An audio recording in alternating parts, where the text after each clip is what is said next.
Halo, balik lagi dengan saya lagi. Kita review hari ini motor yang cukup sangat ikonik dan juga bisa disebut legendaris juga ya, MV Agusta.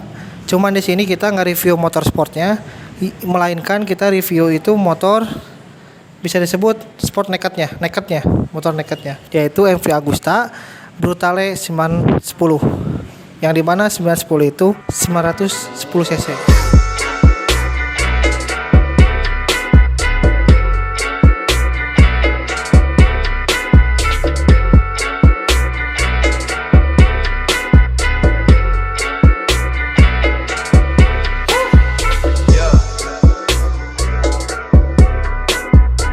Dengan tenaga mesin inline 4 910 cc, MV Agusta ini bisa disebut buasnya lebih buas dari 1000 cc.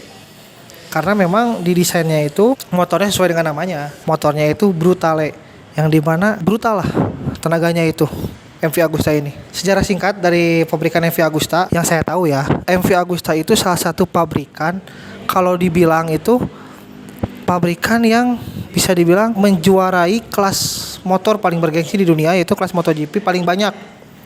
Kalau saya nggak salah ya, MV Agusta itu menjuarai kelas MotoGP paling banyak. Kalau kalian mungkin banyak di sini ya, kalau kalian emang antusias MotoGP dari dulu, saya pernah baca-baca sejarah sedikit.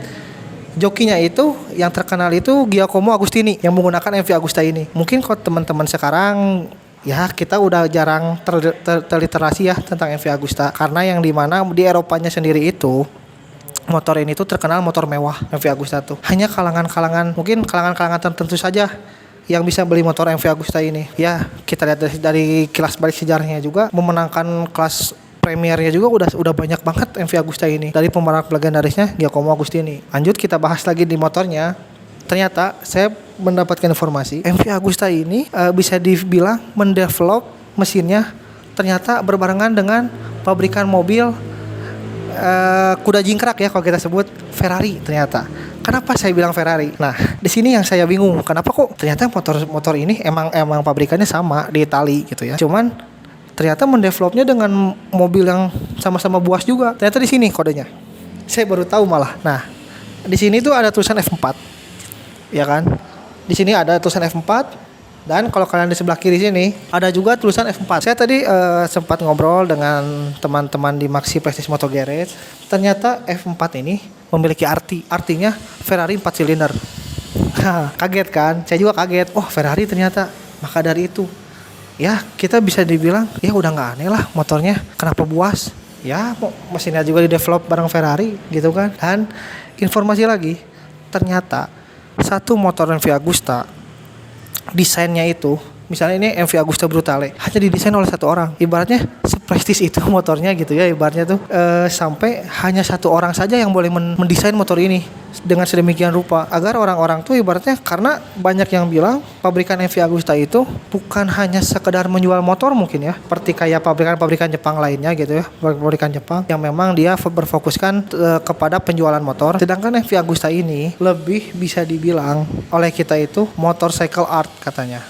Banyak yang bilang MV Agusta ini motorcycle art, karena di mana diciptakannya motor MV Agusta ini memang berdasarkan dengan seni. Untuk di Italia itu sendiri berdasarkan dengan seni, lalu didesainnya pun sedemikian rupa, sangat-sangat mendetail lah desainnya itu. Yang pertama, kenapa saya bilang seni? Dari armnya aja, ciri khasnya dari MV Agusta itu menggunakan single arm atau kita kenal pro arm lah. Di sini tuh single arm, yang dimana disc brake dan juga gear itu satu sisi ada di sebelah kiri. Keuntungannya dari single arm ini, bobot motor tentu lebih ringan. Bobot motornya lebih ringan tentunya. Nah, kemudian dari bagian depan juga sudah menggunakan upside down untuk fork depannya. Itu juga kalau saya lihat mengurangi bobot juga ya, dan juga menjadi motornya itu mungkin dirasa lebih rigid kalau menggunakan upside down ya. Yang menariknya lagi, saya baru tahu ternyata pabrikan MV Agusta itu menggunakan suspensi dari merek pabrikan Marzocchi. Kenapa saya bilang sebut Marzocchi menarik gitu ya? Karena saya baru kenal Marzocchi itu dari dunia sepeda dulu. Saya sempat senang downhill tuh Ini tuh terkenalnya dari dunia sepeda Marzocchi itu. Karena kalau saya di motor malah jarang lihat merek Marzocchi. Ternyata pabrikan Italia sendiri menggunakan merek Marzocchi. Dan bukan hanya di depan, di belakang pun sama menggunakannya merek Marzocchi. Fitur yang ada terdapat di MV Agusta itu nggak begitu banyak. Karena kita tahu MV Agusta ini tahun 2008. Ya, fitur-fitur elektroniknya nggak begitu banyak lah. Cuman tetap karakternya mesinnya buas gitu kan. Mesinnya buas. Cuman yang nggak ada di motor Jepang tapi ada di motor Eropa ini, salah satunya itu kuplingnya di sini tuh udah menggunakan hidrolik. Kalau misalnya di tahun yang sama mungkin ya motor-motor Jepang saya kurang tahu juga, cuman kalau yang pernah saya review itu belum menggunakan hidrolik kuplingnya, sedangkan MV Agusta udah menggunakan hidrolik di sini. Lalu lanjut, dari motor ini tuh tidak mengalami banyak perubahan, ya masih mempertahankan originalitasnya lah, karena memang mau apa yang dirubah gitu kan, motornya aja udah ganteng dari lahir gitu ibaratnya, udah dari lahir. Mungkin ya kita dari segi safety aja di sini kalau saya lihat sudah diganti bannya pakai Badlek S21.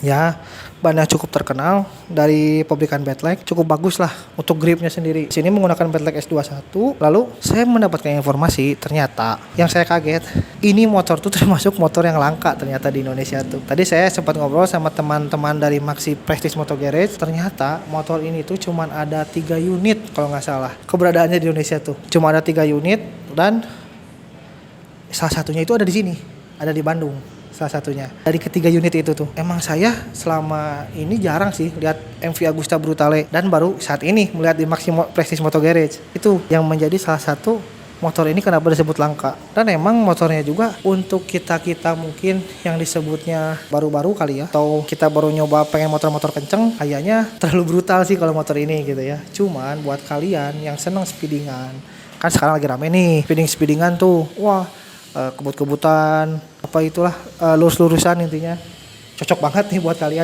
yang senang speedingan, karena tenaganya yang buas itu 910 cc inline 4 dengan dimensi motor yang bisa dibilang kalau saya lihat cukup kecil gitu motornya. Terus armnya udah pro arm gitu kan ya, distribusi beratnya juga termasuk motor yang ringan mungkin ya untuk kelasan mesin sebesar ini.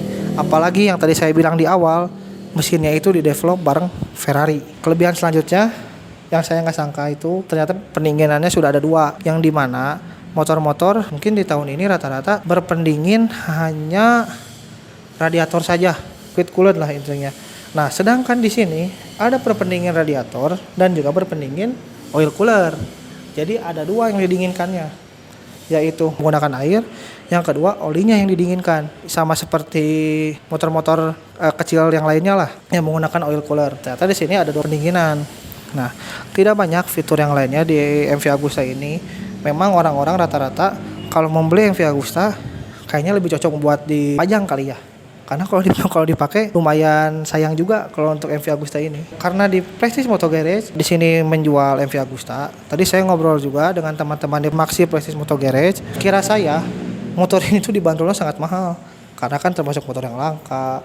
Terus ya tadi saya bilang motorcycle of art lah ibaratnya. Ternyata motor ini dibanderol 185 juta. Buat teman-teman sekalian yang lihat video ini dan tertarik nih, lagi nyari-nyari, pengen motor yang aneh nih misalnya, apa sih? Atau misalnya pengen nambah koleksian, cocok banget nih. Kalian langsung beli atau hubungi aja di sini di bawah si Prestige Motor Garage. Buat kalian yang tertarik buat MV Agusta Brutale ini, bisa kalian langsung hubungi. Mungkin di situ kalian bisa nego-nego harga dengan admin yang ada di sini. Ya, sekian review singkat dari saya hari ini.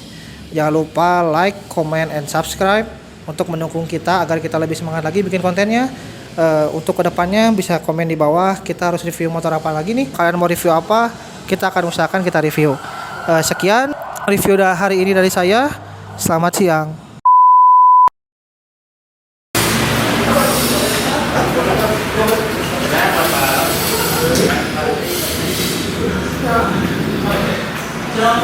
Oh, sekali kan ya?